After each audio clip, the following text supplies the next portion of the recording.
Imagine a stormy night, the wind howling through trees, rain pounding against your window.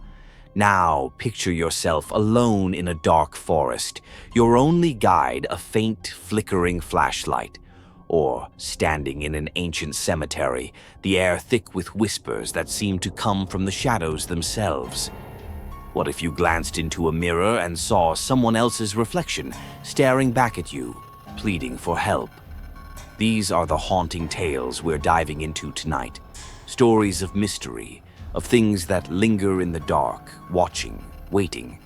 Turn off the lights, settle in, and prepare yourself. Because once you hear these stories, they might just follow you home. The Watcher in the Woods. On a stormy November night, Emily was driving home after a long day with her family. The air was thick with fog, pressing in on her windshield like a heavy blanket, and the road wound through a dark forest that stretched endlessly on either side. She'd driven through these woods many times, but tonight, they felt different. There was a stillness in the air, broken only by the soft hum of her car and the occasional rustling of branches in the wind. Her mind drifted to old stories she'd heard from the townsfolk as a child. The Watcher of the Woods, they used to call it. A shadowy figure that haunted these parts, appearing only on the stormiest nights. Emily had brushed off the tales, dismissing them as folklore, but now, as she peered into the darkness, she couldn't help but feel a slight shiver down her spine. The rain started to come down harder, drumming against the car roof. As she rounded a curve, her headlights flickered, and the car let out a sputtering sound. "No, not now," she murmured, gripping the wheel tightly. With a jolt, the car came to a halt, the engine completely dead. She tried the ignition once, twice, but it was no use. Her car was stuck, and her phone had no signal. Steeling herself, she took a deep breath and stepped out of the car, her coat pulled tightly around her against the cold. She would have to walk the rest of the way home. The rain had eased to a misty drizzle, yet every step Emily took seemed to echo in the silent woods. Her footsteps squelched in the muddy path, and each step forward seemed to pull her deeper into the shadows. As she walked, her mind replayed the tales her grandmother had told her of these woods, stories she'd always laughed off as a child. But now, with only her faint flashlight to guide her, every creak of a branch or snap of a twig seemed amplified. The forest felt alive, watching. A gust of wind whistled through the trees, bringing with it a faint rustling sound. Emily paused, holding her breath. It was just the wind, she told herself, yet her pulse quickened, and she felt an instinctual urge to look behind her. But there was nothing, only darkness. Still, the feeling gnawed at her, a prickling at the back of her neck, as if unseen eyes were following her every move. She told herself it was just nerves, but she couldn't shake the sensation. The deeper she went, the more unsettling the forest became. Shadows seemed to shift and flicker in her peripheral vision, darting away just as she tried to focus on them. Her flashlight cast only a narrow beam, barely enough to see a few feet ahead. And then she heard it, a faint, distant sound, like the soft tread of footsteps. She stopped in her tracks, heart pounding, listening intently. The sound ceased as soon as she stopped. Emily's mind raced, grappling with the uncertainty. It had to be her imagination. But as she resumed walking, the footsteps returned, following her at a steady pace. Panic surged through her veins, and she quickened her steps, glancing back every few seconds. Still, she saw nothing, only the dense trees shrouded in darkness.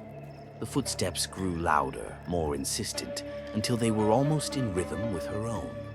She tried to ignore them, convincing herself it was an echo or an animal, anything but the alternative. She turned a corner and caught a flicker of movement, a shadow slipping between the trees, too fast and too unnatural to be a trick of the light. Her heart raced as she stumbled forward, resisting the urge to run, knowing it would only make her panic worse. A whisper, faint but unmistakable, brushed past her ears, sending chills down her spine. "I am still here." The voice was barely audible, like a breath carried by the wind, but it froze her in her tracks. Emily's thoughts reeled back to her grandmother's stories, tales of those who had ventured into the woods only to never return. Her grandmother used to sit by the fire, her voice low and serious as she recounted the legend of the Watcher, a guardian spirit bound to the forest who appeared only on the darkest of nights to watch over the land. Some claimed it was a protector. Others said it was a vengeful spirit seeking to draw the unsuspecting into the shadows. Emily had always dismissed it as superstition, but now, standing alone in the silent woods, those stories felt all too real. She could hear her grandmother's voice echoing in her mind, warning her to never stray too far into the forest after dark. Emily's fear was almost tangible now, a tightening knot in her chest. She broke into a run, her footsteps splashing in the puddles as she tried to outrun the invisible presence that seemed to close in on her.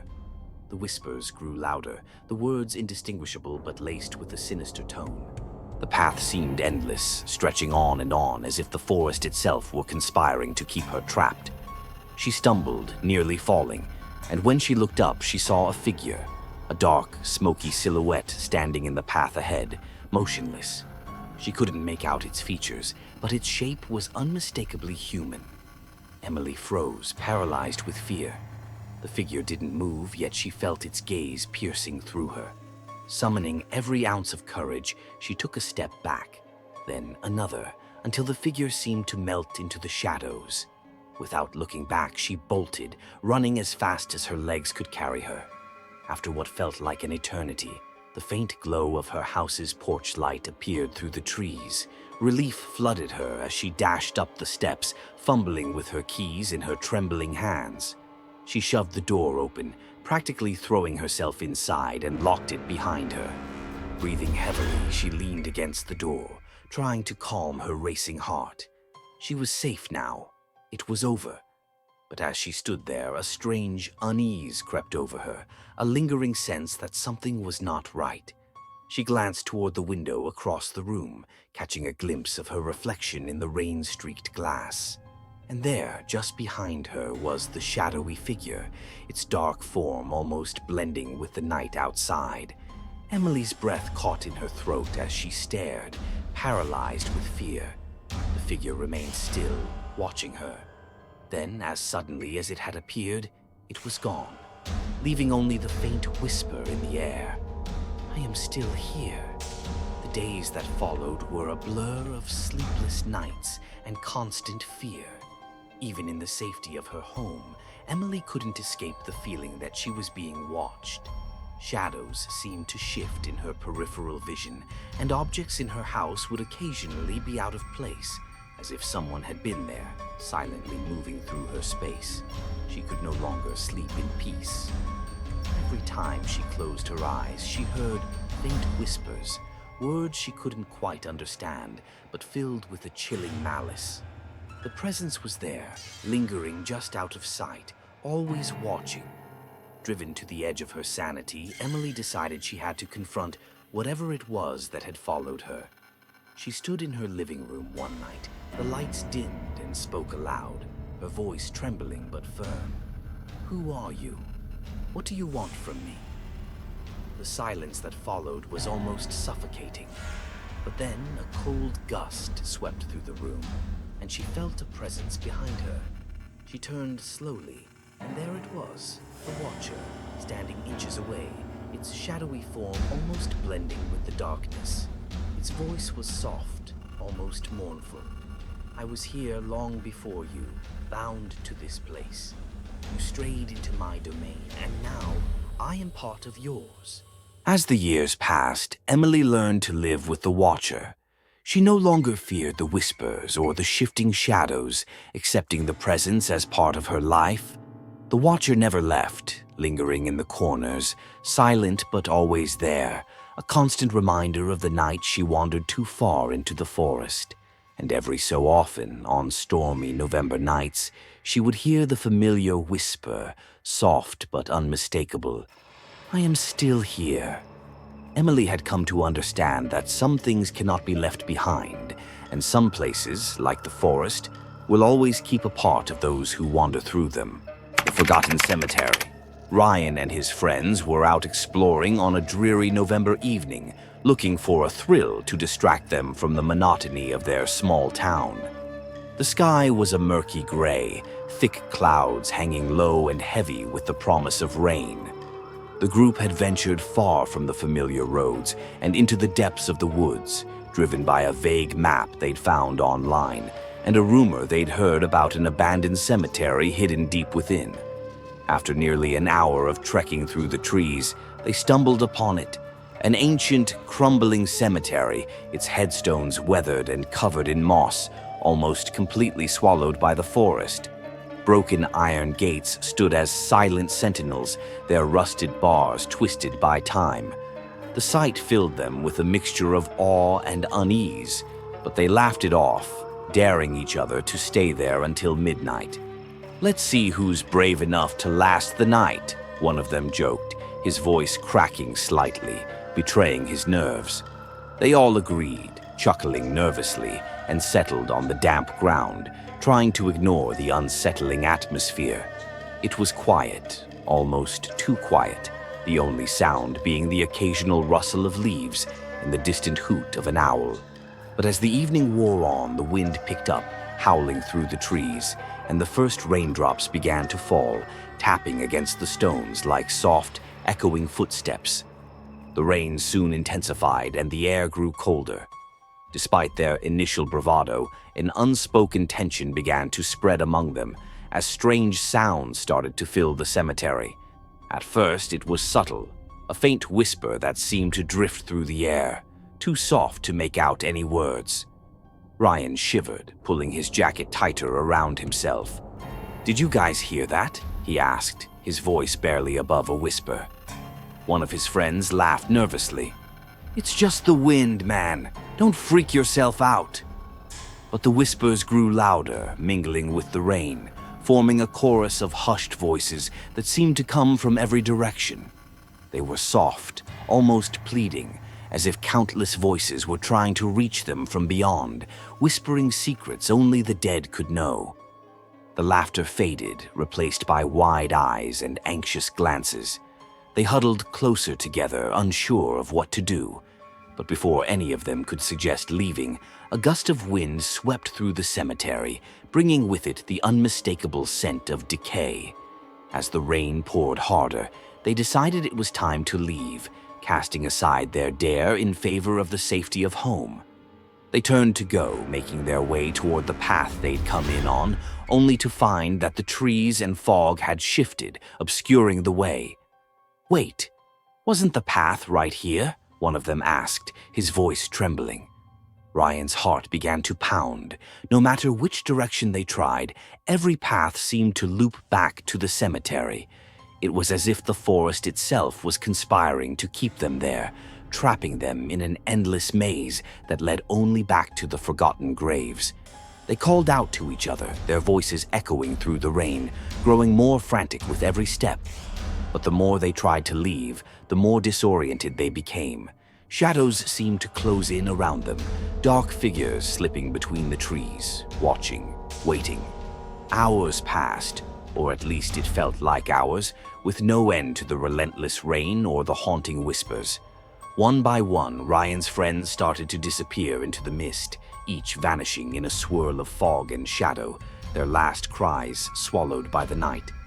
Ryan ran, his breath coming in ragged gasps, his clothes soaked and clinging to his skin. The shadows pressed closer, stretching out skeletal hands, reaching for him. He stumbled, tripping over the roots that seemed to rise up, to catch him, to pull him down into the earth. By the time he broke free from the trees, he was alone. He staggered onto the road, gasping for air, his eyes wide with terror. Rain poured down his face, mixing with tears as he looked back at the dark line of trees, the cemetery hidden somewhere deep within. When the police found him wandering along the road the next morning, Ryan was barely able to speak, his body racked with shivers. All he could manage were broken sentences about shadows and voices, his eyes distant and hollow. "Where are your friends?" they asked, searching for any sign of them in the forest.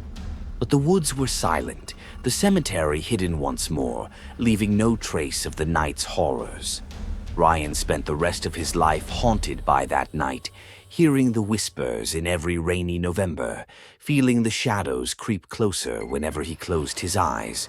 He would forever be haunted by the voices in the forgotten cemetery, by the shadows that had taken his friends, leaving him to carry their memory alone.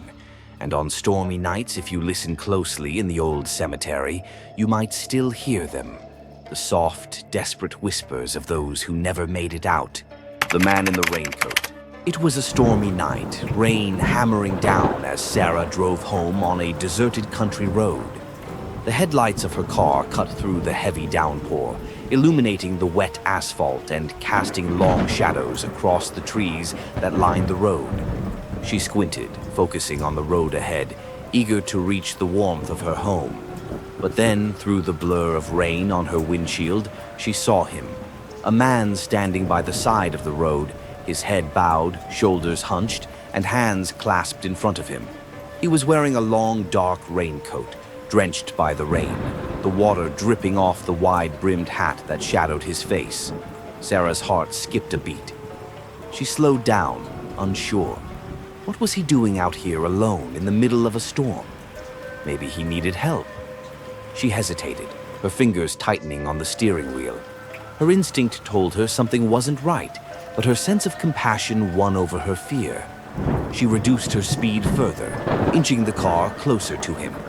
As she approached, the man slowly lifted his head, and she saw his face, or rather, the hollow where his face should have been. His eyes were deep, empty sockets, dark and endless. His skin was pale and gaunt, stretched tight across his face, and his mouth was a thin, bloodless line. A chill raced down Sarah's spine, and her breath hitched as she instinctively pressed down on the accelerator. Her car lurched forward, tires skidding slightly on the slick road as she sped past him. She couldn't help but glance in her rearview mirror, heart pounding, expecting to see him fade into the darkness behind her. But he was there, now standing in the middle of the road, his empty eyes locked onto hers through the mirror, following her with an eerie, unwavering stare.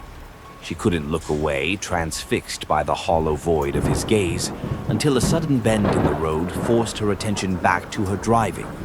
When she dared to look back again, the road was empty. The man had vanished, as if he'd never been there at all. Sarah tried to brush off the encounter as a hallucination brought on by exhaustion and the storm. But the image of that gaunt face and those empty eyes lingered in her mind. She tried to go about her life, but a strange unease followed her everywhere, like a shadow she couldn't escape. A few weeks later, on another rainy night, Sarah was home alone, curled up on the couch with a cup of tea, the sound of the rain outside oddly comforting. She had almost forgotten about the man in the raincoat, convincing herself it had all been a trick of the mind. Then a flash of lightning illuminated the darkened room, and in that brief instant, she saw him.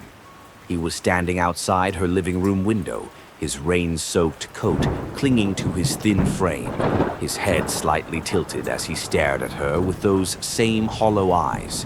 Her blood ran cold, and she felt a scream rise in her throat, but she was too terrified to make a sound. She blinked, and he was gone, leaving only the fading echo of the thunder. Sarah told herself it was her imagination, a trick of the light, a lingering fear from that night on the road. But deep down, she knew it wasn't. Days passed, and she continued to see him, always in the rain, always just out of reach, but watching her with that same empty stare. She saw him in reflections, lurking at the edges of her vision, or standing at a distance when she was walking down the street. He was always waiting, always silent, but his presence filled her with a suffocating dread. One evening, as she was brushing her teeth, she glanced up into the bathroom mirror and froze. He was there, standing behind her, close enough that she could feel the cold radiating from his body. His hand reached out, almost touching her shoulder. Paralyzed with fear, she watched as he leaned closer, his hollow eyes staring into her soul. And then, just as suddenly as he appeared, he was gone, leaving her alone, shivering and clutching the edge of the sink. Sarah's friends noticed the change in her. She grew pale, withdrawn, haunted by something she couldn't explain. She knew the man was still out there, waiting for her. Each time it rained, she would check every window, every shadow, waiting for him to appear. But he always came when she least expected it, always silent, always watching. One night, as she was locking up her house, she felt a presence behind her. She turned slowly, dreading what she knew she would see. There he was, standing in her hallway, his raincoat dripping onto the floor, his empty eyes fixed on her with an intensity that made her skin crawl. "Why are you here?" she whispered, her voice barely audible over the sound of the rain outside. But the man didn't answer. He simply tilted his head as if studying her, and then took a slow, deliberate step forward. Sarah backed away, her heart pounding, but her feet felt rooted to the floor. He kept coming, one slow step at a time, his gaze never wavering. She backed into the wall, trapped, as he reached out a skeletal hand. In a final, desperate act, Sarah squeezed her eyes shut, willing him to disappear. When she opened them again, he was gone, leaving only a puddle of rainwater where he had stood. The rain continued to fall as Sarah sank to the floor, her body shaking with relief and terror. But as she looked down at the puddle of water, a cold realization washed over her. She would never be free of him. He would always be there, in the rain, waiting, watching, following her wherever she went. From that night on, every time it rained, Sarah felt his presence. She knew that no matter where she went or how far she ran, the man in the raincoat would always find her, a silent shadow haunting her every step. And every now and then, on stormy nights, if you happened to drive down a deserted road and see a man standing by the side, his raincoat dripping, his head bowed, it might be best to keep driving. Because once he sees you, he never lets go. The whispers in the attic. On a stormy November night, Mark arrived at his new home, a sprawling, weathered farmhouse standing alone amidst the wind-battered fields. Built in the 1800s, the house seemed to wear its history like a shroud. Its wooden walls creaked and groaned, as if carrying the weight of all who had lived and perhaps died within its walls. Mark had bought the place at a steal, shrugging off the locals' wary glances and hushed warnings. A place like this had its quirks, he reasoned, but he was confident he could handle a few creaks and drafts. The night was thick with rain, hammering against the old roof, and as Mark unloaded his last box, he heard it, a faint, barely perceptible sound coming from above him.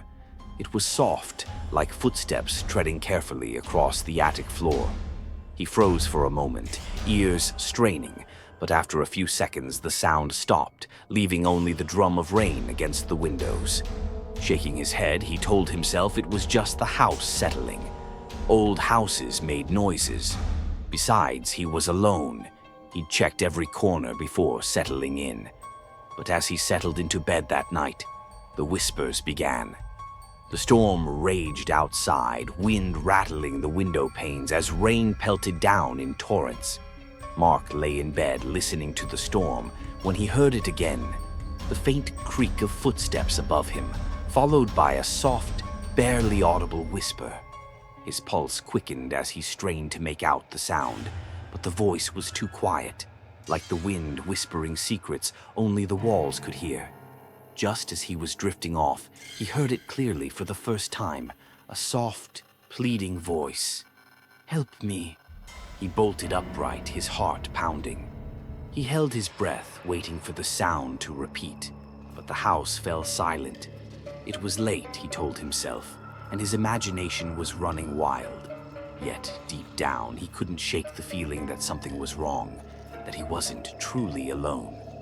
The next day, with sunlight streaming through the windows, the house seemed almost warm and inviting. Mark brushed off the strange noises, attributing them to a long day of moving and exhaustion. But the memory of the whisper lingered, creeping into his thoughts as he moved through the house. By nightfall, the storm returned, bringing with it an eerie sense of déjà vu. The whispers began again, soft and indistinct, drifting down from the attic. This time, curiosity got the better of him. Grabbing a flashlight, Mark made his way to the narrow staircase that led up to the attic. Each step creaked under his weight, the sound swallowed by the howling wind outside. As he reached the attic door, his heart pounded in his chest, a strange mix of fear and anticipation. He pushed the door open, the hinges screeching in protest, and shone his flashlight into the dim, musty space. The attic was cluttered with old furniture, dusty boxes, and forgotten trinkets, relics of lives long past. His flashlight beam danced across the shadows, casting eerie shapes that seemed to shift in the darkness. And then he saw it. A large, ornate mirror standing alone against the far wall, its glass fogged and cracked with age. As he approached, he felt a chill settle over him, a cold that seeped into his bones. He hesitated, but the whispers grew louder, urging him forward. Slowly, he raised his flashlight, illuminating the mirror's surface. At first, he saw only his own reflection, distorted and blurred by the cracked glass. But then, as he leaned closer, another figure appeared behind him, a pale, ghostly silhouette of a young girl. Her eyes were hollow, dark, and filled with an unspoken sorrow, her gaze fixed on him with an intensity that made his skin crawl. Mark stumbled back, his heart racing as the girl's mouth moved, forming words he couldn't quite hear. Her voice was faint, as though coming from a great distance, but he could just make out her plea. "Help me." The words sent a shiver down his spine, and he felt rooted to the spot, unable to look away. The girl's figure began to fade, her form dissolving into the shadows of the attic, leaving only the faint whisper echoing in his ears. Unable to shake the vision, Mark fled the attic, slamming the door behind him. He spent the rest of the night lying wide awake, haunted by the image of the girl and the desperate plea in her voice. In the days that followed, Mark couldn't escape the feeling that he was being watched. Shadows seemed to shift in the corners of his vision, and the whispers returned every night, growing louder and more desperate. He knew he had to find out who the girl was and why she was haunting him. Digging through the town's records, he discovered a tragic history tied to the house. In the late 1800s, a young girl named Lily had lived there with her family. She had gone missing under mysterious circumstances, and her body was never found. The townsfolk believed her spirit lingered in the house, searching for peace. Determined to put her spirit to rest, Mark returned to the attic that night. The storm was fiercer than ever, lightning flashing outside as he stood before the mirror once more. The whispers surrounded him, voices overlapping in a chorus of anguish, all calling for help. Mark took a deep breath, speaking into the darkness. "Lily, I'm here. Tell me how to help you." The room grew colder, and the girl's figure reappeared in the mirror, clearer than before. Her eyes met his, and for the first time he could see the pain etched into her face. Her voice was stronger now, filled with both hope and sorrow. "They trapped me here. In the mirror," she whispered, her voice trembling. "Please, break it." Mark hesitated, his hand trembling as he raised a nearby chair. The air was thick with tension, the shadows seeming to close in around him, but he knew what he had to do. With a final surge of courage, he swung the chair, shattering the mirror into 1,000 pieces. As the glass shattered, a gust of wind swept through the attic, and the whispers fell silent. The chill lifted, and Mark felt a strange warmth settle over him, a peacefulness he hadn't felt since he'd arrived. The girl's reflection faded from the broken shards, and Mark knew she was finally free. He gathered the pieces of glass, burying them outside under a tree, hoping it would bring her the peace she had sought for so long. The house was quiet after that, the eerie whispers and shadowed figures gone. But on stormy November nights, Mark could still feel a faint presence watching over him, a gentle reminder of the girl who had once called to him from the shadows, seeking freedom from her forgotten prison. And in the stillness of those nights, if he listened closely, he could hear a soft voice drifting through the wind, whispering a final, grateful farewell. Thank you for watching today's story. I hope these chilling experiences have made you reflect on fears and trust in life. If you enjoyed this video, don't forget to hit the like button and share your thoughts in the comments below. Be sure to subscribe to my YouTube channel so you don't miss out on more engaging stories and interesting content in the future. Thank you for your support, and I look forward to seeing you in the next video.